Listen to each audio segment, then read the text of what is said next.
സുരേഷ് ഗോപിയുടെ കുടുംബത്തിലെ വിശേഷങ്ങൾ അദ്ദേഹത്തിൻ്റെ ആരാധകർക്ക് വളരെ പ്രധാനമാണ്. രാഷ്ട്രീയ പ്രവർത്തകൻ എന്നതിലുപരി മികച്ച നടൻ കൂടിയായ അദ്ദേഹത്തിനോടുള്ള ഇഷ്ടം അദ്ദേഹത്തിൻ്റെ കുടുംബത്തോടും മലയാളികൾക്കുണ്ട്. രാഷ്ട്രത്തിൻ്റെ പ്രധാനമന്ത്രി വരെ പങ്കെടുത്ത 10 നാൾ നീണ്ടുനിന്ന വിവാഹമായിരുന്നു അദ്ദേഹത്തിൻ്റെ മകൾ ഭാഗ്യ സുരേഷ് ഗോപിയുടേത്. ദീർഘകാല സുഹൃത്ത് ശ്രേയസ് മോഹനെയാണ് ഭാഗ്യ വിവാഹം ചെയ്തത്. ഇരു കുടുംബത്തിൻ്റെയും അനുഗ്രഹത്തോടെ നടന്ന വിവാഹം ഗുരുവായൂർ ക്ഷേത്രനടയിൽ വെച്ചായിരുന്നു നടന്നതും. സാമൂഹിക സാംസ്കാരിക രംഗത്തെ പ്രമുഖർ പങ്കെടുത്ത വിവാഹത്തിൻ്റെ വിഷ്വൽസ് ഇന്നും ആരാധകർക്ക് ഏറെ ഹരമാണ് കാണാൻ. ബിസിനസ്മാനായ ശ്രേയസ് മോഹൻ മാവേലിക്കാരനാണ്. തിരുവനന്തപുരത്ത് സെറ്റിൽഡായ ശ്രേയസിന് 2 പെങ്ങന്മാരുണ്ട്. അച്ഛൻ എക്സ് മിലിട്ടറിയും. ശ്രേയസിൻ്റെ കുടുംബ വിശേഷങ്ങൾ തീരുന്നില്ല.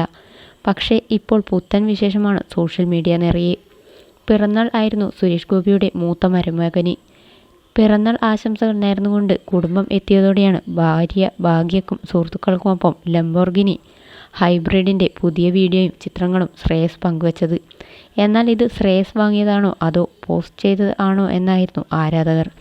എന്നാൽ മാധവ് സുരേഷ് ഗോപി വലിയ അളിയൻ്റെ ചിത്രവും ഉറൂസ് എന്ന സന്തോഷം കൂടി പങ്കിട്ടു. ഉറൂസ് ഇന്ത്യയുടെ ഇൻസ്റ്റാഗ്രാം പേജിലും ശ്രേയസിൻ്റെ ചിത്രങ്ങൾ പങ്കുവച്ചിട്ടുണ്ട്.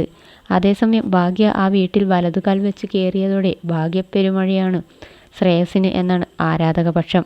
കാരണം അടുത്തിടെയാണ് പുതിയ വീട് മാവേലിക്കരയിൽ പണി തുടങ്ങുന്ന സന്തോഷം കൂടി ആരാധകർക്കായി കുടുംബം പങ്കുവച്ചത്. ശ്രേയസും ഭാഗ്യയും നേരത്തെ തന്നെ സുഹൃത്തുക്കളായിരുന്നു. ഇരു കുടുംബക്കാരും തമ്മിൽ അടുത്ത ബന്ധവും.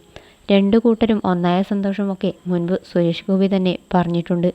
ഭാഗ്യ ആരാണെന്നും എന്താണെന്നും മനസ്സിലാക്കി അവളെ ഒട്ടും ചേഞ്ചാക്കാതെ തന്നെ സ്വീകരിക്കുന്ന കുടുംബമാണ് ശ്രേയസിൻ്റേത് എന്നാണ് വിവാഹം കഴിഞ്ഞ വേളയിൽ കുടുംബം പ്രതികരിച്ചിരുന്നത്. വിവാഹത്തിന് ശേഷം ശ്രേയസിനും ഒരു താരപരിവേഷമാണ്. സുരേഷ് ഗോപിയുടെ 4 മക്കൾക്കും കിട്ടുന്ന ലൈംലൈറ്റ് അറ്റൻഷൻ ഇപ്പോൾ ശ്രേയസിനുമുണ്ട്. നീട്ടി വളർത്തിയ മുടിയും നിറഞ്ഞ ചിരിയും സ്റ്റൈലിഷ് ലുക്കും ഒക്കെയുള്ള ശ്രേയസിനും ആരാധകർ ഏറെയാണ്. മികച്ച ഡാൻസർ കൂടിയായ അദ്ദേഹം അഭിനയത്തിലേക്ക് ഉണ്ടാകുമോ എന്നുള്ള ചോദ്യങ്ങൾ മുൻപും ഉണ്ടായിരുന്നു.